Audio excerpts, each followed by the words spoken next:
ಜ್ಞಾನಕ್ಕೆ ಬಂದು ಕುಂತಿರೋ ಇನ್ನು ಮನ್ಯಾಗ ಅದಿರೋ? ನಿಮ್ಮ ಶರೀರ ಇಲ್ಲಿ ಬಂದು ಕುಂತಾವ, ನಿಮ್ಮ ಮನಸ್ಸು ಇನ್ನು ಎಲ್ಲೆಲ್ಲೋ ಅದಾವ. ಯಾಕೆ ಈ ಮಾತು ಹೇಳ್ತೇನೆ ಅಂದ್ರೆ ಜಯಕಾರ ಹಾಕಿದ್ರೆ ಜಯಕಾರ ಆಗ್ತದಲ್ಲ, ನೀವು ಅದಕ್ಕೆ ಸುಮ್ಮನೆ ಕುಂತೀರಿ. ಇಲ್ಲಿ ಎದಿರಿ ಅನ್ನೋದು ಖಾತ್ರಿ ಇತ್ತು ಅಂದ್ರೆ ಜಯಕಾರ ಹಾಕ್ರಿ ಜೋರಾಗಿ. ಶಿವಸಾಂಬ ಜಯ ನಮ ಪಾರ್ವತಿ. ಜಗದ್ಜ್ಯೋತಿ ಬಸವೇಶ್ವರ ಮಹಾರಾಜ್ ಕಿ, ಮೂ ಬಸವೇಶ್ವರ ಮಹಾರಾಜ್ ಕಿ.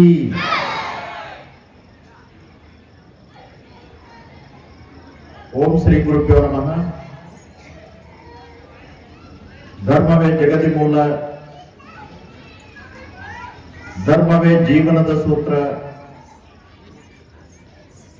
ಧರ್ಮವೆಮ್ಮಯ ಬಾಳಿನ ಬೆಳಕು. ಓಂ ಶಾಂತಿ ಶಾಂತಿ ಶಾಂತಿ.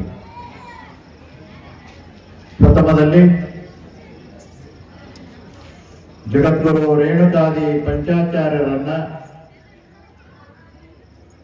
ಬಸವಾದಿ ಶಿವಶರಣರನ್ನ ಮನದಲ್ಲಿ ಸ್ಮರಣೆ ಮಾಡಿಕೊಳ್ಳುತ್ತಾ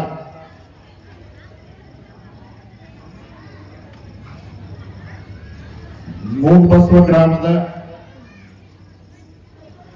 ಮೂಗಬಸವೇಶ್ವರ ದೇವಸ್ಥಾನದ ಜಾತ್ರಾ ಮಹೋತ್ಸವದ ಅಂಗವಾಗಿ ನಡೆದಿರುವ ಈ ಒಂದು ಧರ್ಮ ಸಮಾರಂಭದಲ್ಲಿ ಶರಣರ ಹಾಗೂ ಅವರ ವಚನಗಳ ಕುರಿತು ಬಹಳ ಉತ್ತಮ ವಿಚಾರಗಳನ್ನು ನಿಮ್ಮೆಲ್ಲರಿಗೂ ಇದುವರೆಗೆ ತಿಳಿಪಡಿಸಿರುವ ಸೌದತ್ತಿಯ ಮಲ್ಲಿಕಾರ್ಜುನ್ ಕೋಳಿ ಅವರೇ ಹಾಗೂ ವೇದಿಕೆ ಮೇಲೆ ಉಪಸ್ಥಿತರಿರುವ ಈ ಊರಿನ ವೇದಮೂರ್ತಿ ಶಂಕರಯ್ಯ ಸ್ವಾಮಿಗಳವರೇ, ಸಂಗೀತ ಕಲಾ ಬಳಗವೇ, ಮೂಗಬಸವೇಶ್ವರ ಜಾತ್ರಾ ಮಹೋತ್ಸವದ ಸೇವಾ ಸಮಿತಿಯ ಎಲ್ಲ ಭಕ್ತ ಬಂಧುಗಳೇ, ಈ ಕಾರ್ಯಕ್ರಮದಲ್ಲಿ ಪಾಲ್ಗೊಂಡಿರುವ ಸಮಸ್ತ ಎಲ್ಲ ಶರಣ ಶರಣಿಯರೇ, ಮುದ್ದು ಮಕ್ಕಳೇ, ನಿಮ್ಮೆಲ್ಲರ ಅಂತರಾತ್ಮಕ್ಕೆ ಅನಂತ ಶರಣ. ನೀವುಗಳೆಲ್ಲ ಪ್ರತಿ ವರ್ಷ ಪದ್ಧತಿಯಂತೆ ನಡೆಯುವ ಮೂಗಬಸವೇಶ್ವರ ಜಾತ್ರಾ ಮಹೋತ್ಸವ ಕಾರ್ಯಕ್ರಮದಲ್ಲಿ ನಾವೆಲ್ಲರೂ ಕೂಡ ಪಾಲ್ಗೊಂಡಿದ್ದೇವೆ. ಬಹುಶಃ ಇತ್ತೀಚೆಗೆ ಜಾತ್ರಾ ಮಹೋತ್ಸವಗಳು ನಾವು ಕಾರ್ಯಕ್ರಮಕ್ಕೆ ಹೋಗಿರ್ತೇವೆ, ಅಲ್ಲಿ ಪ್ರವಚನ ಧರ್ಮಗುರುಗಳ ಉಪದೇಶ ಐತೆ ಅಂದ್ರೆ ಎಲ್ಲೋ ಒಂದು 4 ಮಂದಿ ಕುತ್ಕೊಂಡಿರ್ತಾರ, ಸುಮ್ಮನೆ ಏನೋ ಒಂದು ಹೇಳಿ ಬಂದು ಬಿಡ್ತೇವೆ. ಆದ್ರ ಈ ಒಂದು ಧರ್ಮ ಸಮಾರಂಭದ ಒಳಗೆ ಇಷ್ಟೊಂದು ಭಕ್ತಿ ಸಂಸ್ಕಾರಗಳಿಂದ ಕುಳಿತಂತ ಜನಗಳನ್ನ ನಾವು ಏನ್ ಕಾಣ್ತಾ ಇದ್ದೇವೆ ಅಂದ್ರೆ ಅದು ಮೂಗಬಸವ ಗಾರ್ಮದ ಒಳಗ ಅನ್ನೋ ಮಾತುಗಳನ್ನ ನಾವು ತಿಳಿಸ್ಕೊಂಡು ಬರ್ತೇವೆ. ಬಹಳ ಚಲೋ ನೀವೆಲ್ಲ ಬಂದು ಕುಂತೀರಿ. ನಾನು ಅನ್ಕೊಂಡನಿ ನೀವೆಲ್ಲ ನನ್ನ ಪ್ರವಚನ ಕೇಳಾಕ್ ಬಂದಿರಿ ಅಂತ ತಿಳ್ಕೊಂಡು. ಕರೆ ಏನ್ರಿ ಅದು? ಕರೆ ಅಲ್ಲ, ನನಗೂ ಪಕ್ಕ ಅದ. ಯಾಕಂದ್ರ ಊರು ತಿರುಗು ಸ್ವಾಮಿಗಳು ನಾವು ಎಲ್ಲ ಕಡೆ ಹೋಗ್ತೀವಿ, ಭಾವನೆಗಳು ಬೇಗ ಅರ್ಥ ಆಗ್ತಾವ. ಮಕ್ಕಳು, ಮೊಮ್ಮಕ್ಕಳು, ಅತ್ತಿ, ಸೊಸಿ, ಹುಡುಗರು, ಮುದುಕರು ಎಲ್ಲರೂ ಸೇರಿ ಬಂದು ಕುಂತೀರಪ್ಪ ಅಂದ್ರ ನಾವು ಎದ್ದು ಹೋದ್ಮೇಲೆ ಈ ವೇದಿಕೆ ಮೇಲೆ ಇನ್ನೇನೋ ಬೇರೆ ಕಾರ್ಯಕ್ರಮಗಳದಾವ ಅಂತ ಅರ್ಥ. ಹೌದಿಲ್ರಿ? ಧರ್ಮಗುರುಗಳ ಪ್ರವಚನ ಪುರಾಣ ಅಂದ್ರ ಕೇಳೋ ವರ್ಗನ ಬೇರೆ ಇರ್ತದ. ಕಣ್ ಕೇಳಾರ್ದರು, ಕಿವಿ ಕೇಳಾರ್ದರು, ಮುದುಕರು. ಆದರೂ ಕೂಡ ಒಂದಿಷ್ಟು ಲಕ್ಷ್ಯವನ್ನ ಆಧ್ಯಾತ್ಮದ ಪ್ರವಚನವನ್ನ ಕೇಳಬೇಕು ಅಂತ ಒಂದು ಗುಣವನ್ನ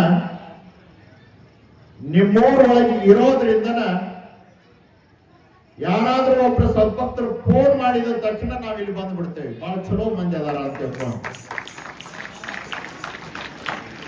ಇವತ್ತು ಜಾತ್ರಾ ಮಹೋತ್ಸವದ ಅಂಗವಾಗಿ ಬಹಳ ಮಾತಾಡಕ್ ಹೋಗಂಗಿಲ್ಲ. ನಮ್ಮ ಮಲ್ಲಿಕಾರ್ಜುನ ಉಪನ್ಯಾಸಕರು, ಶಿಕ್ಷಕ ವೃತ್ತಿ ಇದ್ದಂಥವ್ರು ವಚನಗಳ ಬಗ್ಗೆ ನಡುವೆ ಎರಡೆರಡು ಲೈನದ ಒಳಗನ ಶರಣರ ಚರಿತ್ರೆಗಳ ಬಗ್ಗೆ ಬಹಳ ವಿಚಾರಗಳನ್ನು ಹೇಳ್ಕೊಂಡು ಬಂದ. ಎಲ್ಲಾ ಶರಣರ ಅವತಾರ ಯಾಕೆ ಹಾಕೊಂಡು ಬರ್ತದಂದ್ರ ಜನಗಳನ್ನ ಧರ್ಮ ಮಾರ್ಗಕ್ಕೆ ತಗೊಂಡು ಬರಲಿಕ್ಕೆ ತಾವು ಸ್ವತಃ ಧರ್ಮವನ್ನ ಅನುಸರಿಸಿ ಆಚರಿಸಿ ಇದನ್ನ ಆಚರಿಸಿದ್ರೆ ಒಳ್ಳೇದಾಗ್ತದ ಅಂತೇಳಿ ಜನಗಳಿಗೆ ತೋರಿಸಿಕೊಟ್ಟು ಇಡೀ ಸಮಗ್ರ ಸಮಾಜವನ್ನ ಧರ್ಮದೆಡೆಗೆ ಕೊಂಡೊಯ್ಯುವ ಕೀರ್ತಿ ಯಾರಿಗೆ ಸಲ್ತದಂದ್ರ ಅದು 12ನೇ ಶತಮಾನದ ಶಿವಶರಣರಿಗೆ ಸಲ್ತದ ಅನ್ನೋದನ್ನ ನಾವು ನೆನಪಿಡಬೇಕು. ಧರ್ಮ ಮನುಷ್ಯ ಜೀವನಕ್ಕೆ ಬಹಳ ಅವಶ್ಯಕವಾಗಿರುವಂಥದ್ದು. ಒಂದು ಕಡೆ ಒಂದು ಮಾತು ಬರ್ತದ, ಧರ್ಮ ಏವ ಸಂಸ್ಥಾನ ದುಃಖಾನಾಂ ಶಮನೌಷಧಂ ನಿತ್ಯಂ ಧರ್ಮಾಮೃತಂ ಪೀತ್ವಾ ಸುಖಿನಃ ಸಂತು ಮಾನವಾಃ. ಧರ್ಮ ಏವ ಸಮಸ್ತಾನಾಂ ದುಃಖಾನಾಂ ಶಮನೌಷಧಂ. ಅಂದ್ರೆ ಇದರ ಅರ್ಥ ಏನು ಅಂದ್ರೆ ಸಮಸ್ತಾನಾಂ ದುಃಖಾನಾಂ, ನಮ್ಮ ಜೀವನದ ಒಳಗೆ ಏನೇನು ದುಃಖಗಳು ಬರ್ತಾವ. ಎಷ್ಟದವ್ರಿ ದುಃಖ? ನಿಮ್ಗೆಲ್ಲ ಎಷ್ಟದವ್ ದುಃಖ? ಸಾಕಷ್ಟು ದುಃಖಗಳದಾವ. ಅದನ್ನ ಲೆಕ್ಕ ಹಾಕಾಗಂಗಿಲ್ಲ, ಅಷ್ಟೊಂದು ದುಃಖಗಳದಾವ. ಶರಣರು ಒಂದ್ ಕಡೆ ಹೇಳ್ತಾರೆ ಎಷ್ಟು ದುಃಖ ಅದಾವ ಅಂದ್ರ ಹಾಸನುಂಟು ಹೊದೆಯನುಂಟು. ಹಾಸಾಕನ ದುಃಖನ, ಹೊದೆಯಾಕನ ದುಃಖನ. ಈ ಸಮಸ್ತಾನಾಂ ದುಃಖಾನಾಂ, ಈ ಎಲ್ಲ ದುಃಖಗಳು ಏನದಾವಲ್ಲ ಸಾಂಖ್ಯಕಾರರು ಭಾಗ ಮಾಡ್ತಾರೆ. ಇವನ್ನ ಯಾವ್ದಾದ್ರಿಂದ ದುಃಖ ಬರ್ತದೆ ನಿಮಗ? ಸಾಂಖ್ಯ ಶಾಸ್ತ್ರದ ಒಳಗ ಮನುಷ್ಯನಿಗೆ ಬರುವ ದುಃಖಗಳನ್ನ ಭಾಗ ಮಾಡ್ತಾರ. ಯಾವ್ಯಾವ ಉದ್ದೇಶದಿಂದ ದುಃಖ ಬರ್ತದೆ ನಿಮಗ, ಯಾವುದರಿಂದ ತೊಂದರೆಗಳನ್ನ ಅನುಭವಿಸಿಕೊಂಡು ಬರ್ತೀರಿ ಅನ್ನೋದನ್ನು ಬರ್ಕೊಂಡು ಬರ್ತಾರ ಅವರು. ಅಂದ್ರೆ ಅಷ್ಟೊಂದು ದುಃಖಗಳು ನಿಮಗದಾವ. ನಿಜಗುಣ ಶಿವಯೋಗಿಗಳು ಹೇಳ್ತಾರೆ, ಹಸಿವು ತೃಷಗಳ ಬಾಧೆ, ವ್ಯಸನವೇಳರ ಬಾಧೆ, ಅರಿಕುಲದ ಬಾಧೆ, 100,000 ಕೋಟಿ ಉಂಟು ಶಂಕರ. ಸಾವಿರ ದುಃಖಗಳನ್ನು ಅನುಭವಿಸ್ತೀರಿ. ಈ ದುಃಖ ಅನ್ನುವಂಥದ್ದು ಒಂದು ರೋಗ ಐತಿ ಅಂದ ಮೇಲೆ ಅದಕ್ಕೆ ಒಂದು ಔಷಧಿ ಅನ್ನೋದಿರ್ತದ. ಔಷಧಿ ಐತಿ ಅಂದ ಮೇಲೆ ಆ ಔಷಧಿಯನ್ನು ಕೊಡ್ಲಿಕ್ಕೆ, ಆ ಔಷಧಿಯನ್ನು ಹೆಂಗ ತಗೋಬೇಕು ಅನ್ನೋದು ಹೇಳಲಿಕ್ಕೆ ಒಬ್ಬ ಡಾಕ್ಟರ್ ಇರ್ತಾನೆ. ರೋಗ ಅದ, ಔಷಧಿ ಅದ, ಡಾಕ್ಟರ್ ಅದ. ಹಾಗೇನೆ ಇವೆಲ್ಲ ಏನದಾವಲ್ಲ, ಹಂಗೆ ನಿಮಗೆ ದುಃಖ ಅನ್ನುವಂತ ರೋಗ ಅದ. ಆ ದುಃಖದಿಂದ ನೀವು ಒದ್ದಾಡ್ತೀರಿ ಸಂಸಾರದ ಒಳಗೆ. ಆ ದುಃಖ ಅನ್ನುವಂತ ರೋಗಕ್ಕೆ ಔಷಧಿ ಯಾವುದು ಅಂದ್ರೆ ಧರ್ಮ. ಆ ಧರ್ಮ ಅನ್ನುವಂತ ಔಷಧಿಯನ್ನ ಹೆಂಗೆ ತಗೋಬೇಕು ಅನ್ನೋದು ಗೊತ್ತಿಲ್ಲ ನಿಮಗೆ. ಔಷಧಿಯನ್ನ, ಧರ್ಮ ಅನ್ನುವಂತ ಔಷಧಿಯನ್ನು ಕೊಡಬೇಕಾಗ್ತದ, ಆ ಔಷಧಿಯನ್ನ ನೀಡಬೇಕಾಗ್ತದ. ಅಂತ ಒಂದು ಧರ್ಮದ ಔಷಧಿಯನ್ನ ಜನಗಳಿಗೆ ನೀಡಲಿಕ್ಕಾಗಿನ ಅವತಾರ ತಾಳಿ ಬಂದಿರುವ ವೈದ್ಯರು ಯಾರು ಅಂದ್ರೆ 12ನೇ ಶತಮಾನದ ಶಿವಶರಣರು ಅನ್ನೋದನ್ನು ನೀವು ನೆನಪಿಡಬೇಕು. ಅವರು ವೈದ್ಯರಾಗಿ ಧರ್ಮದ ಔಷಧಿಯನ್ನ ನಮ್ಗೆ ನೀಡಿಕೊಂಡು ಬಂದ್ರು. ಯಾರು ಆ ಧರ್ಮದ ಔಷಧಿಯನ್ನು ಕುಡಿದಾರೋ ಅವ್ರಿಗೆ ಆರಾಮಾಗ್ಯಾರ. ಯಾರು ಧರ್ಮದ ಔಷಧಿಯನ್ನು ಕುಡಿದಿಲ್ಲ ಅವರಿನ್ನೂ ಒದ್ದಾಡಕ್ಕಾಗ್ತಾರ, ದುಃಖದಲ್ಲೇ ಇರೋದನ್ನ ನಾವು ಕಂಡುಕೊಂಡು ಬರ್ತೇವೆ. ಇಂಥ ಒಂದು ಧರ್ಮದ ಸಂದೇಶವನ್ನ ಸಾರ್ಲಿಕ್ಕಾಗಿನ ಇಲ್ಲಿ ಶರಣರ ಅವತಾರ ತಾಳಿ ಬಂದ್ರು. ಆಮೇಲೆ ನಮ್ಮ ಪರಂಪರೆ ಒಳಗ ನಂದಿ ಅವತಾರ ಹಾಕೊಂಡು ಬರ್ತದ. ನೀವೇನ್ ಪೂಜೆ ಮಾಡ್ತೀರಿ? ನಂದಿ. ಆ ನಂದಿಯ ಬಗ್ಗೆ ಒಂದೆರಡು ಕಥೆಗಳನ್ನ ಹೇಳಿ, ಬಹಳ ಕಥೆಗಳದಾವ ನಂದಿ ಬಗ್ಗೆ. ಆ ಎರಡು ಕಥೆಗಳನ್ನ ಹೇಳಿ ನನ್ನ ಮಾತು ಮುಗಿಸಿಬಿಡ್ತಾನೆ. ಯಾಕೆ ಈ ಮಾತು ಹೇಳ್ತೇನೆ ಅಂದ್ರೆ, ನೀವು ಯಾವುದನ್ನ ಪೂಜೆ ಮಾಡ್ತೀರಿ, ಯಾವುದನ್ನ ಆರಾಧನೆ ಮಾಡ್ತಿರ್ತೀರಿ, ಅದ್ರ ಬಗ್ಗೆ ತಿಳುವಳಿಕೆ ಇರ್ಬೇಕು ನಿಮಗೆ. ನಿಮಗೆ ಆ ತಿಳುವಳಿಕೆ ಇರಂಗಿಲ್ಲ. ವರ್ಷಕ್ಕೊಮ್ಮೆ ಜಾತ್ರೆ, ತೇರು ಎಳೆಯೋದು, ಉತ್ತತ್ತಿ ಒಗೆಯೋದು, ತೆಂಗಿನಕಾಯಿ ಹೊಡಿಸೋದು, ಆ ದೇವರ ಬಗ್ಗೆ ಅರಿತುಕೊಳ್ಳಂಗಿಲ್ಲ ನೀವು. ಅದರ ಹಿನ್ನೆಲೆಯ ಆಚಾರ ವಿಚಾರಗಳನ್ನು ತಿಳ್ಕೊಳ್ಳಂಗಿಲ್ಲ. ನಾವು ಆರಾಧಿಸುವ ದೇವರ ಬಗ್ಗೆ ಒಂದಿಷ್ಟು ಅರಿವಿರ್ಬೇಕು ನಮಗೆ. ಈ ಕಡೆ ಲಕ್ಷ್ಯ ಇರಲಿ. ಏನ್ ಹೇಳಕತ್ತಿದ್ದೆ? ನೀವು ಯಾಕಡೆ ನೋಡಿದ್ರೆ ನಾವು ಆ ಕಡೆ ನೋಡ್ತೇವೆ. ಆ ಕಡೆ ನೋಡ್ಕೊಂತ ಕೂತ್ರೆ ಆ ಕಡೆ ನೋಡಿ ಏನ್ ನೋಡಕತ್ತಾರ ಇವರು ಅಂತೇಳಿ. ಏನಾಯ್ತು ಅಂದ್ರ, ನೀವೇನು ಪೂಜೆ ಮಾಡ್ತೀರಿ ನಂದಿ, ನಂದಿಯ ಹಿನ್ನೆಲೆಯ ಕಥೆಗಳು ಸಾಕಾಗ್ತದ.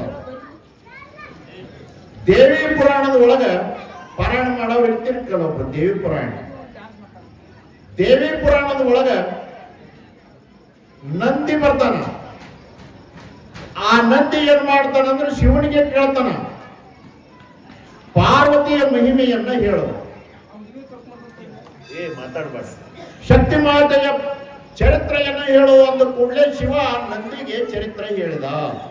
ಇದು ಕತೆ ಬರ್ತದೆ. ಹಾಗೇನೆ ಕಲಬುರಗಿ ಶರಣಬಸವೇಶ್ವರರ ಚರಿತ್ರೆ. ಕಲಬುರಗಿ ಶರಣಬಸವೇಶ್ವರರು ನಂದಿಯ ಅವತಾರ. ಇನ್ನ 12ನೇ ಶತಮಾನದ ಬಸವಣ್ಣವರು, ಆ ಬಸವಣ್ಣವರ ಅವತಾರ ಆಗಬೇಕಾದ್ರೆ ಅವರ ತಾಯಿ ನಂದಿ ವ್ರತವನ್ನ ಮಾಡ್ಕೊಂಡು ಬರ್ತಾಳ. ಈ ಪುರಾಣದ ಒಳಗೆ ಬರ್ತಾವ ಇವೆಲ್ಲ. ಆ ನಂದಿ ಬಸವಣ್ಣನಾಗಿ ಅವತಾರ ತಾಳಿದ. ಇವು ಕತೆ ಬರ್ತವೆ. ಆಮೇಲೆ ನಂದಿ ಮತ್ತೆ ಬರ್ತಾನಂದ್ರ ಪಂಚಪೀಠ ಪರಂಪರೆ ಒಳಗೆ ಉಜ್ಜಯಿನಿ ಪೀಠದ ಗೋತ್ರ ಪುರುಷ ಯಾರು ಅಂದ್ರೆ ನಂದಿ. ರಂಭಾಪುರಿ ಪೀಠದ ಗೋತ್ರ ಪುರುಷ ವೀರಭದ್ರ. ಹಿಂಗ ಒಂದು ಗೋತ್ರ ಪುರುಷನನ್ನು ನಾವು ಕಾಣ್ತೇವೆ ಉಜ್ಜಯಿನಿ ಪೀಠದ ನಂದಿ. ಹೀಗೆ ನಂದಿ ಎಲ್ಲಾ ಕಡೆನೂ ಬರ್ತಾನೆ. ನಂದಿಯನ್ನ ಆರಾಧನೆ ಮಾಡ್ತೀರಿ, ಬಹಳ ಭಕ್ತಿಯಿಂದ ಪೂಜಿಸ್ತೀರಿ. ರೈತರ ಆರಾಧ್ಯ ದೇವರು, ರೈತರ ಆರಾಧ್ಯ ದೇವರು ಆದ್ರೂ ನಂದಿ. ಈ ನಂದಿಯ ಬಗ್ಗೆ ಎರಡು ಕಥೆಗಳನ್ನು ಹೇಳ್ತಾನೆ. ಬಹಳ ಅದಾವ ಕತೆ. ಅದ್ರೊಳಗೆ ಮೊದಲೇದ್ದು ಯಾವುದು ಅಂದ್ರೆ ನಂದಿ ಯಾರು? ನಂದಿ ಯಾರು ಅಂದ್ರೆ ಶ್ರೀಶೈಲ ಕ್ಷೇತ್ರ ನಿಮ್ಗೆಲ್ಲ ಗೊತ್ತು.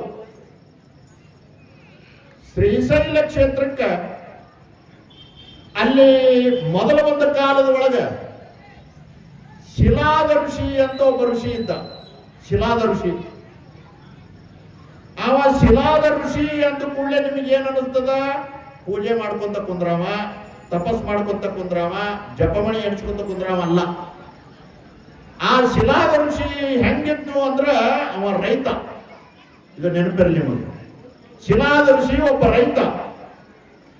ಋಷಿನೂ ಹೌದು, ರೈತನೂ ಹೌದು. ಕೃಷಿ ಋಷಿ. ಆ ಶಿಲಾದ ಋಷಿಗೆ ಮಕ್ಕಳಿರಂಗಿಲ್ಲ. ಮಕ್ಕಳ ಸಲುವಾಗಿ ತಪಸ್ಸು ಮಾಡ್ತಾನೆ ಶಿಲಾದ ಋಷಿ. ಉಗ್ರವಾಗಿರುವಂತ ಕಠಿಣ ತಪಸ್ಸು ಮಾಡ್ತಾನ. ಶಿವ ಪ್ರತ್ಯಕ್ಷ ಅಕ್ಕನ. ಶಿವ ಪ್ರತ್ಯಕ್ಷ ಆಗಿ ಏನ್ ಬೇಕು ವರ ಅಂತ ಕೇಳ್ತಾನ. ಆವಾಗ ಆ ಶಿಲಾದ ಋಷಿ ಅಂತಾನ, ನನಗ ಮಕ್ಕಳ ಭಾಗ್ಯ ಇಲ್ಲ ಅಂದ ಕೂಡಲೇ ಅವಾಗ ಪರಮಾತ್ಮ ಅಂತಾನ, ನಿನಗ ಆ ಭಾಗ್ಯ ಇಲ್ಲ, ನಿನ್ನ ಹಣೆ ಬರೆದ ಒಳಗೆ ಬರ್ದಿಲ್ಲದು. ಆದ್ರೆ ಒಂದು ಮಾತ್ರ ಹೇಳ್ತಾನೆ, ನಿನಗೆ ಮಗು ಬೇಕಿಲ್ಲ, ತಪಸ್ ಮಾಡಕತ್ತಿ, ಅದಕ್ಕಾಗಿ ನೀ ತಪಸ್ ಮಾಡಿ ಅಂದ ಕೂಡಲೇ ನಿನಗೆ ವರ ಕೊಡ್ತಾನೆ. ಏನ್ ವರ ಅಂದ್ರ, ನೀನು ಉಳುಮೆ ಮಾಡಬೇಕಾದ್ರ ರೈತಾಪಿ ನೇಗ್ಲು ಹೊಡಿತಿರ್ತಾರ, ಹೊಲದೊಳಗ ಉಳುಮೆ ಮಾಡಬೇಕಾದ್ರೆ ಒಬ್ಬ ದಿವ್ಯ ತೇಜಸ್ವಿಯಾಗಿರುವಂತ ಬಾಲಕ ಬರ್ತಾನ, ಸಣ್ಣ ವಯಸ್ಸಿನ ಬಾಲಕ. ಆ ಬಾಲಕ ದಿವ್ಯ ತೇಜಸ್ವಿಯಾಗಿರುವಂತ ಬಾಲಕನೇ ನಿನ್ನ ಮಗ, ಅವನನ್ನ ನೀನು ಜೋಪಾನ ಮಾಡು ಅಂದ ಕೂಡಲೇ ಪರಮಾತ್ಮನ ಅನುಗ್ರಹ ಆಗ್ತದ. ಒಂದ್ಸಲ ನೇಗ್ಲು ಹೊಡಿತಿರ್ತಾನ ಶಿಲಾದ ಋಷಿ. ಅವಾಗ ಏನಾಗ್ತದಂದ್ರ ಅಲ್ಲಿ ಒಬ್ಬ ದಿವ್ಯ ತೇಜಸ್ವಿ ಬಾಲಕ ಪ್ರತ್ಯಕ್ಷ ಹಾಕೊಂಡು ಬರ್ತಾನ.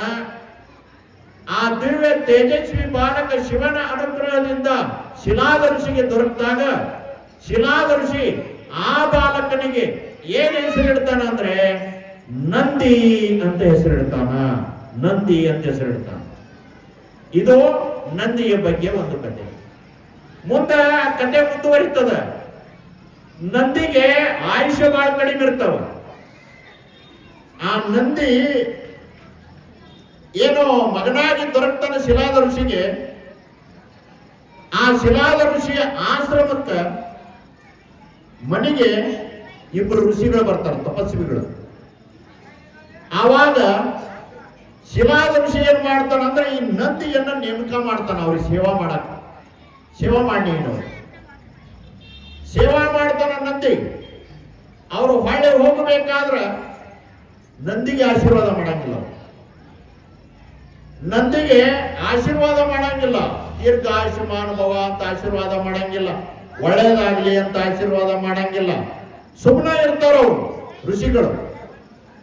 ಅವಾಗ ಅವ್ರ ಅಪ್ಪಗೆ ಆಶೀರ್ವಾದ ಮಾಡ್ತಾರೆ ಶಿಲಾದ ಋಷಿಗೆ, ಒಳ್ಳೇದಾಗ್ಲಿ ನಿನಗೆ ಅಂತೇಳಿ. ಆ ಶಿಲಾದ ಋಷಿಗೆ ಆಶ್ಚರ್ಯ ಆಗ್ತದ. ಆಶ್ಚರ್ಯ ಆಗಿ ಋಷಿಗಳಿಂದ ಬೆನ್ನ ತೊಕ್ಕನ. ಋಷಿಗಳಿಗೆ ಕೇಳ್ತಾನ ಶಿಲಾದ ಋಷಿ, ನನ್ನ ಮಗನಿಗೆ ಯಾಕೆ ಆಶೀರ್ವಾದ ಮಾಡಲಿಲ್ಲ ನಂದಿಗೆ ನೀವು ಅಂತ, ಯಾಕೆ ಆಶೀರ್ವಾದ ಮಾಡಲಿಲ್ಲ? ಆವಾಗ ಋಷಿಗಳು ಹೇಳ್ತಾರ, ನಿನಗೇನೋ ಮಗ ಸಿಕ್ಕಾನ, ಅವನ ಆಯುಷ್ಯ ಕಡಿಮೆ ಅದ, ಅವನ ಆಯುಷ್ಯ ಇನ್ನೊಂದು ಸ್ವಲ್ಪ ದಿವಸದೊಳಗೆ ಮುಗಿದು ಹೋಗ್ಬಿಡ್ತದ, ನಿನಗೆ ಮತ್ತೆ ಒಳ್ಳೆ ಮಕ್ಕಳು ಇಲ್ದಂಗೆ ಆಗ್ತದ ಅಂತೇಳಿ ಆ ಋಷಿಗಳು ಒಂದು ಕೂಡಲೇ ಬಹಳ ನೋವು ಆಗ್ತದ ಶಿಲಾದ ಋಷಿಗೆ. ಮಕ್ಕಳನ್ನ ಕಳ್ಕೋಬೇಕಲ್ಲ, ಮಕ್ಕಳು ಸಾಯ್ತವ ಒಂದು ಕೂಡ ಎಲ್ಲಿಲ್ಲದ ದುಃಖ ಹೆಂಗ ನಿಮ್ಗೆ ಆಗ್ತದ ಹಂಗ ದುಃಖ ಆಗ್ತದ. ಆಗ ಬಂದು ಮನ್ಯಾಗ ಕುತ್ಕೊಳ್ತಾನ ಶಿಲಾದ ಋಷಿ, ಮುಖ ಸಣ್ಣದು ಮಾಡ್ಕೊಂಡು. ನಂದಿ ಕೇಳ್ತಾನ, ಅಪ್ಪ ಹಿಂಗೆ ಕೂತಿ ನೀನು? ಅವಾಗ ನನ್ ಶಿಲಾದ ಋಷಿ ಹೇಳ್ತಾನ, ಏನಿಲ್ಲಪ್ಪ ನಿನಗೆ ಹೆಂಗೆ ಹೇಳೋದು? ಇಲ್ಲ, ನೀನು ಯಾಕೆ ದುಃಖದೊಳಗದಿ ನನಗೆ ಅದನ್ನು ಹೇಳೋ ಅಂತ ಕೂಡಲೇ ಶಿಲಾದ ಋಷಿ ಗಟ್ಟಿ ಮನಸ್ಸು ಮಾಡಿ ಹೇಳ್ತಾನ ಮಗನಿಗೆ, ನಂದಿ ನಿನ್ನ ಆಯುಷ್ಯ ಕಡಿಮೆ ಆಗ್ಯದ, ಇನ್ನೊಂದು ಸ್ವಲ್ಪ ದಿವಸದೊಳಗ ಮರಣ ಅದ, ನೀನು ಸತ್ತು ಹೋಗಿ, ಅದಕ್ಕೆ ನನಗೆ ದುಃಖ ಆಗ್ಯದ ಅಂದ ಕೂಡಲೇ ನಂದಿ ನಗಾಕ್ ಚಲೋ ಮಾಡ್ತಾನ. ಮರಣ ಅಂದ್ರೆ ಎಲ್ಲರಿಗೂ ದುಃಖ ಆಗ್ತದ, ಮರಣ ಅಂದ್ರೆ ಎಲ್ಲರಿಗೂ ಕಷ್ಟ ಆಗ್ತದ, ಸಾಯ್ಬೇಕಲ್ಲ ಅಂತೇಳಿ. ಆದ್ರ ನಂದಿ ನಗಾಕ್ ಚಲೋ ಮಾಡ್ತಾನ. ಅಪ್ಪ ಹೇಳ್ತಾನ, ಅಪ್ಪ ನನ್ನನ್ನ ನೀನು ಪಡಿಬೇಕಾದ್ರೆ ತಪಸ್ ಮಾಡಿ ಪಡೆದಿ. ನಾನು ಶಿವನ ಅನುಗ್ರಹದಿಂದ ಜನ್ಮ ತಾಳಿ ಬಂದವನು, ನೀನು ಚಿಂತೆ ಮಾಡಬೇಡ, ನನ್ನ ಆಯುಷ್ಯವನ್ನು ತಪಸ್ ಮಾಡಿ ವೃದ್ಧಿ ಮಾಡ್ಕೊಳ್ತಾನೆ, ಶಾಶ್ವತವಾಗಿ ನಾನು ನೆಲೆಸುವಂತೆ ಮಾಡ್ಕೊಂಡ್ಬರ್ತಾನೆ, ನನಗೆ ಮರಣ ಬರಬಾರ್ದು ಹಂಗ ವರ ಪಡ್ಕೊಳ್ತಾನೆ ಅಂತೇಳಿ ಶಿವನನ್ನ ಕುರಿತು ನಂದಿ ಸಣ್ಣ ಬಾಲಕ ಉಗ್ರ ತಪಸ್ ಮಾಡ್ತಾನ. ತಪಸ್ ಮಾಡಿದಾಗ ಶಿವ ಪ್ರತ್ಯಕ್ಷ ಆಗ್ತಾನ. ಶಿವ ಪ್ರತ್ಯಕ್ಷ ಆದಾಗ ನಂದಿಗೆ ಕೇಳ್ತಾನೆ, ಶಿವ ಏನು ವರ ಬೇಕು ಅಂದ ಕೂಡಲೇ ಅವಾಗ ನಂದಿ ಕೇಳ್ತಾನ, ನನಗ ಯಾವಾಗಲೂ ನಿನ್ನ ಸಾನ್ನಿಧ್ಯದೊಳಗಿರ್ಬೇಕು ಅಂತ ವರ ಕೊಡೋ ಒಂದು ಕೂಡಲೇ ಆವಾಗ ಶಿವ ಅವನ ಭಕ್ತಿಗೆ ಮೆಚ್ಚಿ ಏನ್ ಮಾಡ್ತಾನಂದ್ರೆ ಶಿವ ಇನ್ನು ಮುಂದೆ ನಾನು ಬೇರೆ ಅಲ್ಲ, ನೀನು ಬೇರೆ ಅಲ್ಲ, ನನ್ನ ಮುಂದೆ ಸದಾಕಾಲ ನೀ ಇರು ಅಂತೇಳಿ ಶಿವ ಅವಾಗ ಏನು ಆಶೀರ್ವಾದ ಮಾಡ್ತಾನ. ಆವಾಗ್ಲಿಂದ ಶಿವನ ಮುಂದೆ ಯಾವಾಗಲೂ ನಂದಿ ಇರ್ತಾನೆ. ನಂದಿ ಸಾಕ್ಷಾತ್ ಶಿವನ ಸ್ವರೂಪ ಅನ್ನೋದನ್ನು ನೀವು ತಿಳ್ಕೋಬೇಕು.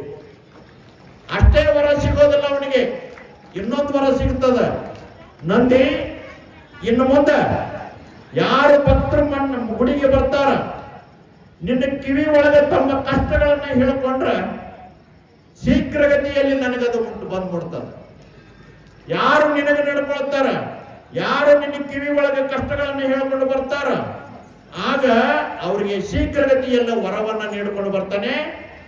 ನೀನು ಬೇರೆಯಲ್ಲ, ನಾನು ಬೇರೆಯಲ್ಲ, ನನ್ನ ಸ್ವರೂಪವೇ ನೀನು ಅಂತೇಳಿ ನಂದಿಗೆ ವರ ಸಿಕ್ಕಿರೋದ್ರಿಂದ ಆವಾಗಲಿಂದ ನಂದಿ ಕೈಲಾಸದ ದ್ವಾರ ಬಾಗಿಲದೊಳಗಿರ್ತಾನ. ಇದು ನಮ್ಮ ಪೌರಾಣಿಕ ಕಥೆಗಳಲ್ಲಿ ಬರ್ತದೆ. ಹಾಗೇನೆ ಎಲ್ಲೆಲ್ಲಿ ಗುಡಿಗಳು ಇರ್ತಾವ ಪ್ರಧಾನ ನಂದಿಯ ಗುಡಿಗಳನ್ನ ಕಾಣ್ತೇವೆ. ಇಲ್ಲ ಅಂತಂದ್ರೆ ಶಿವನ ಈಶ್ವರ ಲಿಂಗವನ್ನ ಸ್ಥಾಪನೆ ಮಾಡಿರ್ತಾರ, ಮುಂದೆ ನಂದಿಯನ್ನ ಕುಂದಿರ್ಸಿರ್ತಾರೆ. ನಂದಿ ಅಂದ್ರ ಶಾಸ್ತ್ರ ಕೇಳವನು, ಧರ್ಮ ಬೋಧನೆಗಾಗಿನ ಅವತಾರ ತಾಳಿ ಬಂದವನು. ಇದು ನಂದಿಯ ಬಗ್ಗೆ ಇರುವಂತ ಕತೆ. ಇನ್ನೊಂದು ಕತೆ ಅದ, ಅದನ್ನ ಹೇಳಿ ಮುಗಿಸಿಬಿಡ್ತಾನೆ. ಒಂದ್ಸಲ ಏನಾತಂದ್ರ ನಂದಿ ಯಾಕೆ ಭೂಲೋಕಕ್ಕೆ ಬಂದ ಅನ್ನೋದು. ಬ್ರಹ್ಮ ಸೃಷ್ಟಿ ಮಾಡಿದ. ಬ್ರಹ್ಮ ಏನು ಸೃಷ್ಟಿ ಮಾಡಿದ್ನು ಅಂದ್ರ ಎಲ್ಲಾ ಜೀವರಾಶಿಗಳು ಸೃಷ್ಟಿ ಮಾಡಿದ. ಎಲ್ಲಾರನ್ನು ಸೃಷ್ಟಿ ಮಾಡಿದ ಮೇಲೆ ನಿಮ್ಮನ್ನು ಸೃಷ್ಟಿ ಮಾಡಿದ, ಮಾನವರನ್ನ. ಕುಂದರೆ ನಿಮ್ಮನ್ನೆಲ್ಲ ಸೃಷ್ಟಿ ಮಾಡಿದ. ನಿಮ್ಮನ್ನೆಲ್ಲ ಅಂದ್ರೆ ಮೂಗು ಬಸುವುದು ಮಂದಿ ಅಷ್ಟ ಅಲ್ಲ, ಮತ್ತೆ ಮಾನವರನ್ನೆಲ್ಲ ಸೃಷ್ಟಿ ಮಾಡಿದ ಮೇಲೆ ಬ್ರಹ್ಮ ವಿಚಾರ ಮಾಡ್ತಾನ. ಬ್ರಹ್ಮ ಏನ್ ವಿಚಾರ ಮಾಡ್ತಾನಂದ್ರ ಈ ಮಾನವರನ್ನ ಸೃಷ್ಟಿ ಮಾಡೇನಿ, ಎಲ್ಲಾ ಜೀವರಾಶಿಗಳಂತೆ ಇವರಲ್ಲ, ಇವರು ವಿಶೇಷದ. ಇವ್ರನ್ನ ಹಂಗೆ ಬಿಡಬಾರದು, ಇವ್ರಿಗೆ ಏನಾದ್ರೂ ಧರ್ಮದ ನಿಯಮಗಳನ್ನ ಹೇಳಬೇಕು ಅಂತ ವಿಚಾರ ಮಾಡಿದ. ಏನ್ ಹೇಳಿದ? ಎಲ್ಲಿದಿರಿ? ಧರ್ಮದ ನಿಯಮಗಳನ್ನ ಹೇಳಬೇಕು ಇವರಿಗೆಲ್ಲ ಅಂತ ಬ್ರಹ್ಮ ವಿಚಾರ ಮಾಡಿದ. ಅವ್ರಿಗೆ ಏನು ಧರ್ಮದ ನಿಯಮಗಳನ್ನ ಹೇಳಬೇಕು ಅನ್ನೋದು ಗೊತ್ತಾಗ್ಲಿಲ್ಲ ಅವನಿಗೆ. ಯಾರಿಗೆ? ಬ್ರಹ್ಮನಿಗೆ. ಅವಾಗ ಬ್ರಹ್ಮ ಏನ್ ಮಾಡಿತ್ತು ಅಂದ್ರ ಶಿವನ ಬಳಿಗೆ ಬಂದ. ಶಿವನ ಬಳಿಗೆ ಬಂದು ಬ್ರಹ್ಮ ಹೇಳ್ತಾನ, ಪರಮಾತ್ಮ ಮಾನವರನ್ನ ಸೃಷ್ಟಿ ಮಾಡೇನಿ, ಇವರಿಗೆ ಧರ್ಮದ ನಿಯಮಗಳನ್ನ ಹೇಳಬೇಕು. ಏನ್ ಹೇಳಬೇಕು ಅನ್ನೋದು ಗೊತ್ತಿಲ್ಲ, ನೀನ್ ಏನಾದ್ರೂ ಧರ್ಮದ ನಿಯಮಗಳನ್ನ ಹೇಳು. ಈ ಕಡೆ ಲಕ್ಷ್ಯ ಇರಲಿ. ಧರ್ಮದ ನಿಯಮಗಳನ್ನ ಹೇಳುವಂತ ಕೂಡಲೇ ಅವಾಗ ಪರಮಾತ್ಮ ಅಂತಾನ, ಆಯ್ತು ನೀ ಹೋಗು, ಮಾನವರಿಗೆಲ್ಲ ಧರ್ಮದ ನಿಯಮಗಳನ್ನ ನಾ ಹೇಳ್ತೇನೆ. ಹೆಂಗಿರ್ಬೇಕು, ಜೀವನದೊಳಗೆ ಹೆಂಗ್ ನಡ್ಕೋಬೇಕು, ಭೂಲೋಕದೊಳಗ ಮಾನವರು ಯಾವ ರೀತಿ ನಡ್ಕೋಬೇಕು, ಪ್ರಾಣಿ ಪಕ್ಷಿಗಳಂತೆ ನಡ್ಕೊಳಕ್ ಬರಂಗಿಲ್ಲ. ಹಂಗ ನಡ್ಕೊಂಡ್ರೆ ನಿಮಗೆ ಮನುಷ್ಯರು ಅನ್ನಂಗಿಲ್ಲ, ನಿಮ್ಮ ಜೀವನ ಯಥಾರ್ಥವಾಗಿ ಹೋಗ್ಬಿಡ್ತದ. ನಿಮಗೆ ಧರ್ಮದ ನಿಯಮಗಳನ್ನ ಹೇಳಬೇಕು. ಪರಮಾತ್ಮ ವಿಚಾರ ಮಾಡ್ತಾನ, ಬ್ರಹ್ಮ ನೀವು ಹೋಗು, ಮಾನವರಿಗೆ ಧರ್ಮದ ವಿಚಾರಗಳನ್ನ ನಾ ಹೇಳ್ತೇನೆ, ನಿಯಮಗಳನ್ನ ನಾ ಹೇಳ್ತೇನೆ ಅಂತೇಳಿ ನಂದಿಯನ್ನ ಕರೆದ. ಯಾರೋ? ಶಿವ ನಂದಿಯನ್ನ ಕರೆದ. ನಂದಿಯನ್ನು ಕರೆದು ಶಿವ ಹೇಳ್ತಾನ, ನೋಡಪ್ಪ ಮಾನವರಿಗೆ ಧರ್ಮದ ನಿಯಮಗಳನ್ನ ಹೇಳ್ತಾನೆ. ನಂದಿ ಯಾಕೆ ಲೋಕಕ್ಕೆ ಬಂದ? ಏನ್ ಪೂಜೆ ಮಾಡ್ತಿರ್ಲ? ಭೂಲೋಕಕ್ಕೆ ನಿಮ್ಮ ಹತ್ರ ಯಾಕೆ ಬಂದವ ಅನ್ನೋದು ಕೇಳಾಕತ್ತೆ ನಿಮ್ ಕತೆ. ಅವಾಗ ಪರಮಾತ್ಮ ಅಂತಾನ, ನಂದಿನ ಕರಿತಾನ. ಲಕ್ಷ ಕೊಟ್ಟು ಕೇಳ್ರೆ, ನಂದಿನ ಕರಿತಾನ, ನಂದಿ ಭೂಲೋಕಕ್ಕೆ ಹೋಗು, ಮಾನವರು ಯಥಾತತ್ವ ಬದುಕ್ತಾರ, ಅವಕ್ಕೇನು ಪ್ರಾಣಿ ಪಕ್ಷಿಗಳ ರೀತಿ ಬದುಕಕ್ಕೆ ಶುರು ಮಾಡ್ತಾರ, ಅವ್ರಿಗಾಗಿ ಧರ್ಮದ ನಿಯಮಗಳನ್ನ ಹೇಳ್ತಾರೆ. ಧರ್ಮದ ನಿಯಮಗಳನ್ನ ಅವ್ರಿಗೆ ಹೇಳಿಬಾರ್ದು. ನಂದಿ ಅಂತಾನ, ಏನು ಹೇಳಿ ಹಂಗಾರ? ಏನಿಲ್ಲ, ಪ್ರತಿದಿನ ಮಾನವರಿಗೆ ಹೇಳ, ನೀವು ಹೋಗಿ ಪ್ರತಿದಿನ ಜಳಕ ಮಾಡಬೇಕು. ಲಕ್ಷ ಕೊಡ್ರೆ, ಪ್ರತಿದಿನ ಜಳಕ ಮಾಡಬೇಕು, ಪ್ರತಿದಿನ ಪೂಜೆ ಮಾಡಬೇಕು, ಪ್ರತಿದಿನ ನಾಮಸ್ಮರಣೆ ಮಾಡಬೇಕು, ಪ್ರತಿದಿನ ಧ್ಯಾನ ಮಾಡಬೇಕು, ಪ್ರತಿದಿನ ಕಾಯಕ ಮಾಡಬೇಕು. ಅದ್ರ ಜೊತೆಗೆ ತಿಂಗಳಿಗೊಮ್ಮೆ ಊಟ ಮಾಡ್ಬೇಕಂತ ಹೇಳಿ ಬಾ ಅಂತ ಲಕ್ಷ್ಯ ಐತೆ. ತಿಂಗಳಿಗೊಮ್ಮೆ ಊಟ ಮಾಡ್ಬೇಕು ಅಂತ ಹೇಳಿ ಬಾ ಅಂದ ನಂದಿಗೆ ಶಿವ. ಆವಾಗ ನಂದಿ ಆಯ್ತು ಅಂತೇಳಿ ಆಮಸ್ರ ಪರಮಾತ್ಮನ ಮಾತು ಅರ್ಧಂಬರ್ಧ ಕೇಳಿಸ್ಕೊಂಡು ಬಂದ್ಬಿಟ್ಟ ಗೋಲೋಕಕ್ಕ. ಬಂದವನ ಮಾನವರಿಗೆಲ್ಲ ಕರೆದ ಹೇಳ್ತಾನ, ಬರ್ರಪ್ಪ ಪರಮಾತ್ಮ ನಿಮಗ ಧರ್ಮದ ನಿಯಮ ಹೇಳ್ಯಾನ, ಹೇಳ್ತಾನೆ ಬರ್ರಿ ಅಂತ ಕರೆದು ಪರಮಾತ್ಮ ಹೇಳಿದ ನಿಯಮಗಳನ್ನ ಹೇಳ್ತಾನ. ನೋಡ್ರಪ್ಪ, ಪ್ರತಿದಿನ ಊಟ ಮಾಡ್ರಿ ಅಂತವ. ಪರಮಾತ್ಮ ಏನ್ ಹೇಳಿದ್ದ? ತಿಂಗಳಿಗೊಮ್ಮೆ ಊಟ ಮಾಡ್ರಿ ಅಂತ ಹೇಳಿದ್ರ, ನಂದಿ ಬಂದು ಪ್ರತಿದಿನ ಊಟ ಮಾಡ್ರಿ, ತಿಂಗಳಿಗೊಮ್ಮೆ ಜಳಕ ಮಾಡ್ರಿ ಅಂತ, ತಿಂಗಳಿಗೊಮ್ಮೆ ಪೂಜೆ ಮಾಡ್ರಿ ಅಂತ. ಮೊದಲ ಮಾನವರು ಶಿವರಾತ್ರಿಗೊಮ್ಮೆ ಜಳಕ ಮಾಡೋ ಮಂದಿ ಐತಿ ನಮ್ಮಲ್ಲಿ, ಶಿವರಾತ್ರಿಗೊಮ್ಮೆ ಪೂಜೆ ಮಾಡೋ ಮಂದಿ ಐತಿ. ಅವ ನಂದಿ ಬಂದು ಹಿಂಗೆ ಹೇಳಿಬಿಟ್ಟ, ಉಲ್ಟಾ ಪಲ್ಟ. ಅವ ಹೇಳಿತು ಅಂದ ಉಲ್ಟಾ ಪಲ್ಟ ಹೇಳ್ಬಿಟ್ಟ. ಹೇಳಿ ಕೈಲಾಸಕ್ಕೆ ಹೋದ ತಕ್ಷಣ ಪರಮಾತ್ಮ ಅಂತಾನೆ, ಹೇಳಿ ಬಂದಿನೋ ನೇಮ, ಮಾನವರಿಗೆಲ್ಲ ಹೇಳಿ ಬಂದಿನೋ.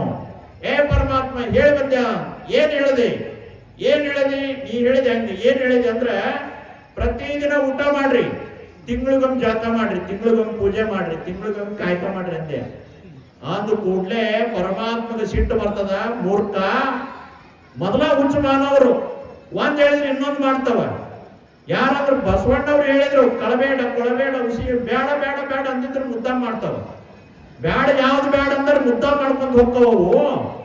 ಎಂತೆಂತ ತಪ್ಪು ಹೇಳಿ ಬಂದಿ ನೀನು, ಹೋಗು, ನಿನಗೆ ಶಾಪದ, ನೀ ಇಲ್ಲಿರ್ಬೇಡ.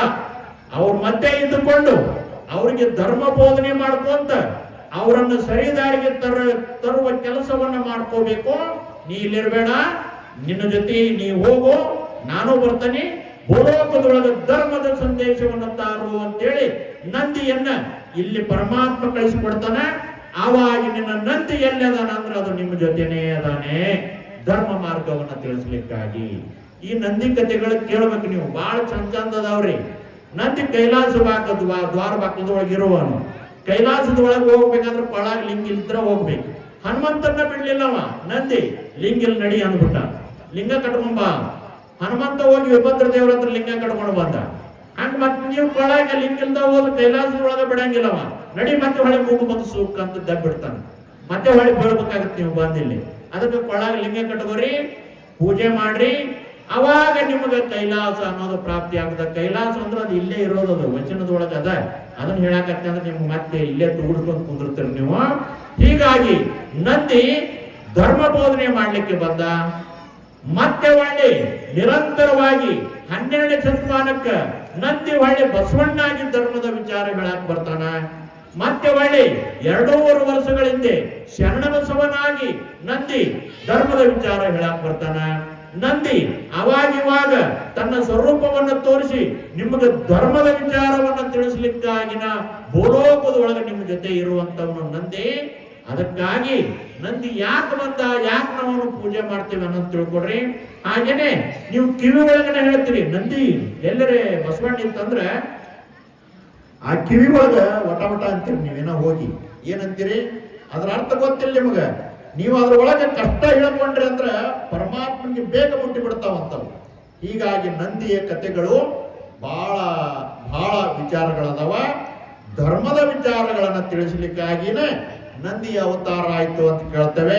ಇಲ್ಲಿ ಬಿಜಾಪುರ, ಇಂಡಿ, ಈ ಕಡೆ ಏನು ಸೊಲ್ಲಾಪುರ ಭಾಗಕ್ಕೆ ಹೋಗ್ರಿ ನೀವು, ಪುರಾಣ ಪ್ರವಚನ ಹಚ್ಚಿರ್ತಾರ. ಪುರಾಣ ಪ್ರವಚನ ಹಚ್ಚಿದಾಗ ಪುರಾಣ ಹೇಳಾಕ ಒಬ್ರು ಕುತ್ಕೊಂಡ್ರ ಮುಂದ ಒಬ್ಬ ಕುತ್ಕೊಂಡಿರ್ತಾನ, ನಂದಿ ಹಿಡ್ಕೊಂಡು ಕುಂತಿರ್ತಾನವ. ನಂದಿ ಹಿಡ್ಕೊಂಡು ಕುಂತಿರ್ತಾನ. ಏನು ಅಂತ ಕೇಳಿದೆ, ಅವ ಕೇಳಾವ್ ನಂದಿರಿ ಅಂತ. ಯಾಕಂತಂದ್ರೆ ಯಾರು ಕೇಳಾಕ್ ಬರ್ಲಿಲ್ಲ ಅಂದ್ರೆ ಅವ ಒಬ್ಬರೇ ಕೇಳಿ ಅಂತ. ನಂದಿ ಕೇಳಾವ ಅಂತ. ನಂದಿ ಪುರಾಣ ನಾ ಹೇಳಕ್ ಹೋಗ್ಯಾನಲ್ಲಿ ಇಂಡಿ ಸೊಲ್ಲಾಪುರ ಆ ಕಡೆ ಅಲ್ಲ, ಮುಂದ್ಗಡೆ ನಂದಿ ಅಂತ ಒಬ್ಬವನು ಕುಂದ್ರಿಸಿರ್ತಾರ. ಅವ ನಂದಿ ಹಿಡ್ಕೊಂಡು ಕುಂತಿರ್ತಾನ, ಅವ್ ನಂದಿ ಅಂತಾರ ಅವಂಗ. ಅಲ್ಲಿಂದ ಹೇಳುತ್ತಾನ, ಆ ಜಾಗ ಬಿಟ್ಟು ಹೇಳುತ್ತಾನ ನಂದಿನ ಅವ ಕೇಳುವ. ಪುರಾಣ ಹೇಳೋದು, ನಂದಿ ಕೇಳೋದು. ಈ ಪರಂಪರೆ ನಮ್ಮ ಪುರಾಣ ಪುಣ್ಯ ಕಥೆಗಳಲ್ಲಿ ನಾವು ಕಾಣ್ತೇವೆ. ನಮ್ಮ ಜನಮಾನಸದ ಒಳಗೆ ನಂದಿ ಹಾಸಕ್ಕಾಗಿರುವಂತವನು. ನೀವು ಏನು ಬಸವಣ್ಣ ನಿಮಗೆ ರೈತಾಪಿ ವರ್ಗಕ್ಕೆ ಏನು ಸಹಾಯ ಯಾವುದೋ ನಿಮಗೆ ಉಪಕಾರ ಆಗಿರ್ತದ ಅದನ್ನ ದೇವ್ರಂತ ನೀವು ಪೂಜೆ ಮಾಡ್ಕೊಂಡು ಬರುವ ಪದ್ಧತಿ ನಮ್ಮಲ್ಲಿ ಅದ. ಪ್ರಕೃತಿ ಆದನೆ ಅದ. ಮಲ್ಲೈಗೆ ಕಂಬಿ ತಗೊಂಡು ಹೋಗ್ತೀರಿ, ಆ ಕಂಬಿ ಒಳಗೆ ಏನಿರ್ತದ? ನಂದಿನ ಇರ್ತಾವ. ಕಂಬಿ ಒಳಗೆ ನಂದಿ ಇರ್ತಾವ. ನಂದಿಯನ್ನ ವರ್ಷ ಪೂರ್ತಿ ನೇಗಿ ಹೆಗಲು ಕೊಟ್ಟು ರೈತ ಹೊಲದೊಳಗೆ ದುಡಿಯುವ ನಂದಿ ಬಸವಣ್ಣ, ಆ ಬಸವಣ್ಣನ ಶ್ರೀಶೈಲಕ್ಕೆ ಹೋಗಬೇಕಾದ್ರೆ ತಮ್ಮ ಹೆಗಲ ಮ್ಯಾಗ ಹೊತ್ತುಕೊಂಡು ನಂದಿಗೆ ಗೌರವ ಸಲ್ಲಿಸುವ ಕೆಲಸವನ್ನ ಶ್ರೀಶೈಲನ ಭಕ್ತರು ಮಾಡ್ಕೊಂಡು ಬಂದು ಕಾಣ್ತೇವೆ. ಶ್ರೀಶೈಲಕ್ಕೆ ನಂದಿಯನ್ನ ಹೆಗಲ ಮ್ಯಾಗ ಹೊತ್ತುಕೊಂಡು ಆ ಒಂದು ಹೋಗೋದನ್ನ ಹಿನ್ನೆಲೆಯನ್ನು ಕಾಣ್ತೇವೆ. ಇದರ ಹಿನ್ನೆಲೆ ಬಹಳ ಹಿನ್ನೆಲೆ ಅದ. ಈ ಪರಂಪರೆ, ಸಂಸ್ಕೃತಿ, ಆಚಾರ ವಿಚಾರ ಅತ್ಯಂತ ಪ್ರಾಚೀನ ಕಾಲದಿಂದಲೂ ಕೂಡ ಬೆಳ್ಕೊಂಡು ಬಂದದ. ಪೌರಾಣಿಕ ಕಥೆಗಳು ಅಂತೇಳಿ ನಾವು ಅಲ್ಲಗಳಿಬಾರ್ದು. ಪೌರಾಣಿಕ ಕಥೆಗಳಾಗಿದ್ರು ಕೂಡ ಅದ್ಭುತ ಹಿನ್ನೆಲೆಯ ಮೌಲ್ಯಗಳನ್ನ ಅವು ನಮಗೆ ತಿಳಿಸ್ಕೊಡ್ತಾವ. ಅವು ಪೌರಾಣಿಕ ಕತೆ, ಆ ಕತೆ ಇವೇನ್ ಮೂಢನಂಬಿಕೆ ಅಂತ ಹೇಳ್ಕೊಂತ ಅಡ್ಡಾಡ್ತಿರ್ತಾರ. ಅವರ ಮಾತು ಲಕ್ಷ್ಯ ಕೊಡಬಾರ್ದು. ವೀರಭದ್ರ ದೇವರ 2 ಲೀಲೆಗಳದಾವ. ದಕ್ಷ ಸಂಬರ ಲೀಲೆ, ಶರಭಸಾಳ್ವ ಅವತಾರ ಲೀಲೆಗಳದಾವ. ಆ 2 ಪೌರಾಣಿಕ ಕಥೆಗಳು ಅಂತೇಳಿ ನಾವು ಅಲ್ಲಿ ಕಳೆದು ಬಿಡ್ತೇವೆ. ಮತ್ತೆ ಬೈತರ ಬಹಳ ಜನ ಅವು ಏನು ಪೌರಾಣಿಕ ಕಥೆ, ಮೂಢನಂಬಿಕೆ ಅಂತೇಳಿ. ಆದ್ರೆ ನಮ್ಮ ಭಾರತೀಯರ ಪೌರಾಣಿಕ ಕಥೆಗಳಲ್ಲಿ ಮೂಢನಂಬಿಕೆ ಅಂತ ನಾವು ಈಗೇನು ಕಲಿತು ಅಂತೇಳ್ತಾರೆ. ಆದ್ರೆ ಪ್ರಾಚೀನ ಕಾಲದಿಂದ ಅವರ ತಿಳುವಳಿಕೆ ಮಟ್ಟ ಎಷ್ಟಿತ್ತು ಅಂದ್ರೆ ಅದರಲ್ಲಿ ಮೌಲ್ಯಗಳನ್ನು ತಿಳಿಸುವ ಪ್ರಯತ್ನ ಮಾಡ್ಕೊಂಡು ಬರ್ತಾ ಇತ್ತು. ಆ ಪೌರಾಣಿಕ ಹಿನ್ನೆಲೆಯ ಕಥೆಗಳು ಅಪಾರ ಮೌಲ್ಯಗಳನ್ನ ತಿಳಿಸಿಕೊಂಡು ಬರ್ತವೆ. ಈ ಕಥೆಗಳಿಗೆ ಇವನ ಪೌರಾಣಿಕ ಅಂತಲೂ ನಂಬಬಹುದು, ಇಲ್ಲ ಪೌರಾಣಿಕ ಕಥೆಗಳಾದ್ರೂ ಕೂಡ ಅದರ ಮೂಲಕ ಒಂದು ಮೌಲ್ಯ, ಒಂದು ತತ್ವವನ್ನು ತಿಳಿಸುವ ಕೆಲಸವನ್ನ ಮಾಡಿಕೊಂಡು ಬರುವ ಹಿನ್ನೆಲೆ, ಒಂದು ಪದ್ಧತಿ ನಮ್ಮ ಪರಂಪರೆಯಲ್ಲಿ, ಭಾರತೀಯ ಪರಂಪರೆಯಲ್ಲಿ ಇರೋದನ್ನ ನಾವು ಕಾಣ್ತೇವೆ. ಈ ಕಥೆಗಳು ಎಲ್ಲಾ ಪರಂಪರೆಯಲ್ಲೂ ಕೂಡ ನಮ್ಮ ಕಥೆಗಳು ಇರೋದನ್ನ ನಾವು ಕಾಣ್ತೇವೆ. ಅದಕ್ಕಾಗಿ ನಾವೇನು ಆರಾಧನೆ ಮಾಡ್ತೇವೆ ಅದರ ಹಿನ್ನೆಲೆಯನ್ನ ಪ್ರತಿಯೊಬ್ಬರು ಕೂಡ ಅರ್ಥಕೊಂಡಾಗ ನಾವು ಆಚಾರ ಏನು ಮಾಡ್ತೇವೆ ಅದಕ್ಕೊಂದು ಮಹತ್ವ ಬರ್ತದ. ಆಚಾರ ವಿಚಾರ ಎರಡೂ ಕೂಡ ಇರಬೇಕು.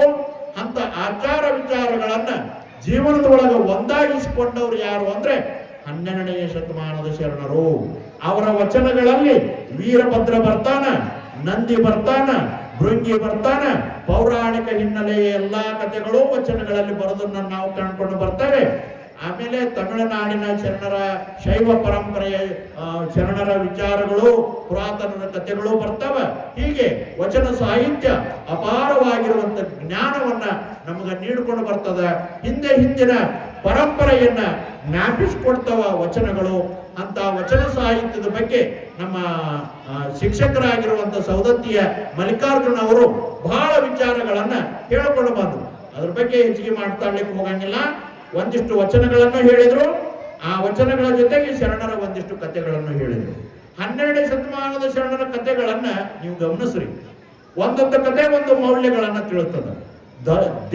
ಯಾರು ಅಂತಂದ್ರೆ ಈ ಮಾದಾರ ಚೆನ್ನಯ್ಯನವರ ಕತೆ ಗುಪ್ತ ಭಕ್ತಿ ಹೆಂಗ್ ಮಾಡೋದು ಅನ್ನೋದನ್ನ ಕಲಿಸ್ಕೊಡ್ತದ. ಅಕ್ಕಮಹಾದೇವಿ ವೈರಾಗ್ಯ ಹೆಂಗಿರ್ಬೇಕು ಅನ್ನೋದು ತಿಳಿಸ್ಕೊಡ್ತದ. ಹಾಗೇನೆ ನೂಲಿಯ ಚಂದಯ್ಯನವರ ಕತೆ ಕಾಯಕ ಹೆಂಗ್ ಮಾಡಬೇಕು ಅನ್ನೋದು ಕಲಿಸ್ಕೊಡ್ತದ. ಲಿಂಗದ ನಿಷ್ಠೆ ಹೆಂಗಿರ್ಬೇಕು ಅನ್ನೋದು ಕಲಿಸ್ಕೊಡ್ತದ. ಮಡಿವಾಳ ಮಾಚಯ್ಯನವರ ಒಂದು ಚರಿತ್ರೆ ಗಣಾಚಾರ ಹೆಂಗಿರ್ಬೇಕು ಅನ್ನೋದು ಕಲಿಸಿಕೊಡ್ತದ. ದಸರಯ್ಯ ವೀರಮ್ಮನವರ ಕತೆ ದಯಾಗುಣ ಅಹಿಂಸಾ ಗುಣ ಹೆಂಗಿರ್ಬೇಕು ಅನ್ನೋದು ಕಲಿಸಿಕೊಡ್ತದ. ಈ ಎಲ್ಲ ಕಥೆಗಳು ಹಿಂದೆ ಒಂದೊಂದು ಮೌಲ್ಯ ತಿಳಿಸುವುದನ್ನ ಶರಣರ ಕಥೆಗಳಲ್ಲಿ ನಾವು ಕಂಡುಕೊಂಡು ಬರ್ತೇವೆ. ಅಂತ ಶ್ರೇಷ್ಠ ಮಟ್ಟದ ಕಥೆಗಳನ್ನ ನಾವು ಮಕ್ಕಳಿಗೆ ಎಲ್ಲವನ್ನೂ ಹೇಳ್ಕೊಂಡು ಬರ್ಬೇಕು. ಆ ಕಥೆಗಳ ಮೂಲಕ ಅವರ ಜ್ಞಾನ ವೃದ್ಧಿ ಹಾಕೊಂಡು ಹೋಗ್ತದ ಅನ್ನೋ ಮಾತುಗಳನ್ನ ತಿಳಿಪಡಿಸಿ ಬಹಳ ಸಮಯ ಆಗ್ಯದ. ಸಮಯ ಆದ್ಮೇಲೆ ಬಹಳಕ್ಕೆ ಮಾತಾಡಬಾರ್ದು. ಮಾತಾಡಿದ್ರೆ ಏನಾಗ್ತದ ಅನ್ನೋದಕ್ಕೆ ಒಂದು ಘಟನೆ ಹೇಳಿ ನನ್ನ ಮಾತು ಮುಗಿಸ್ತೇನೆ. ಹಿಂಗ ಒಂದು ಊರೊಳಗ ಪ್ರವಚನ ಮಾಡಾಕ್ ಹೋಗಿದ್ದೆ. ಪ್ರವಚನಕ್ಕೆ ಹೋಗಿರ್ತೇನೆ ನಾನು ಹಳ್ಳಿಯಾಗ. ಪ್ರವಚನ ಮಾಡಾಕ್ ಹೋಗಿದ್ದೆ. 1 ತಾಸು ಪ್ರವಚನ ಮಾಡಿದೆ. 1 ತಾಸು ಪ್ರವಚನ ಮಾಡಿದ ಮೇಲೆ ಬಹಳ ನೀವ್ ಹೆಂಗ ಗಪ್ಪು ಕುಂತೀರಿ ಮಿಸಗ್ಲಾರಂಗ ಹಂಗ ಅವ್ರು ಕುಂತಿದ್ರು ಬಹಳ ಚಲೋ ಕೇಳಾಕತ್ತಾರ ಅಂತ ತಿಳ್ಕೊಂಡು ಮತ್ತೊಂದು ಅರ್ಧ ತಾಸು ಹೇಳಿದೆ. 1.5 ತಾಸು ಆಯ್ತು. 1.5 ತಾಸು ಆದ್ಮೇಲೆ ಮುಂದೆ ಒಂದು ಮುದುಕಿ ಅಳಾಕ್ ಚಲೋ ಮಾಡ್ತಾರೆ. ಅಳ ಚಲೋ ಮಾಡ್ತು. ನಾನು ಅನ್ಕೊಂಡೆ ಬಹಳ ದುಃಖದ ಸನ್ನಿವೇಶ ಹೇಳಾಕತ್ತೇನಿ, ಅದನ್ನ ಕೇಳಿ ಅಳಾಕತ್ತೇಳ ಅಂತ ತಿಳ್ಕೊಂಡು ಮತ್ತೊಂದು ಅರ್ಧ ತಾಸು ಹೇಳಿದ. 2 ತಾಸು ಹೋಯ್ತು ಪ್ರವಚನ. ನಾ ಹೆಂಗೆಂಗ್ ಜೋರಾಗಿ ಹೇಳದ ನನಗೆ ಸಾಕಾತು ಹೇಳಿ ಹೇಳಿ. ಅವಾಗ ಪ್ರವಚನ ಮಾಡೋದು ನಿಲ್ಲಿಸಿ, ಅಲ್ಲಿ ಬೇಗುದಕ್ಕಿ ಯಾಕೆ ಅಳಾಕತ್ತಿ ಅಂತಂದೆ. ಯಾಕೆ ಅಳಕತ್ತಿ ಅಂದ್ಬಿಡಿ, ಅಪ್ಪ ನೀ ಹೇಳಪ್ಪ ಅಂದ. ಇಲ್ಲ, ನೀ ಯಾಕೆ ಅಳಕತ್ತಿ ಹೇಳು, ನಾ ಹೇಳ್ತಾನೆ ಅಂದ ಕೂಡ್ಲೆ ಆಕೆ ಏನಿಲ್ಲಪ್ಪ, ಇಲ್ಲೇ ಸೌದತ್ತಿ ಸಂತಿ ಒಳಗ 2,000 ರೂಪಾಯಿ ಕೊಟ್ಟು ಮೇಕಿ ಮರಿ ತಗೊಂಡು ಬಂದಿದ್ದೆ, ಹಿಂಗ ಒದರಿ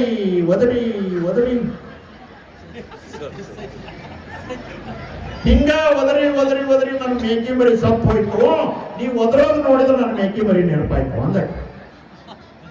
ಅವಾಗಿಂದ ಎಲ್ಲೂ 1 ತಾಸು ಮಾತಾಡಕ್ ಹೋಗಂಗಿಲ್ಲ.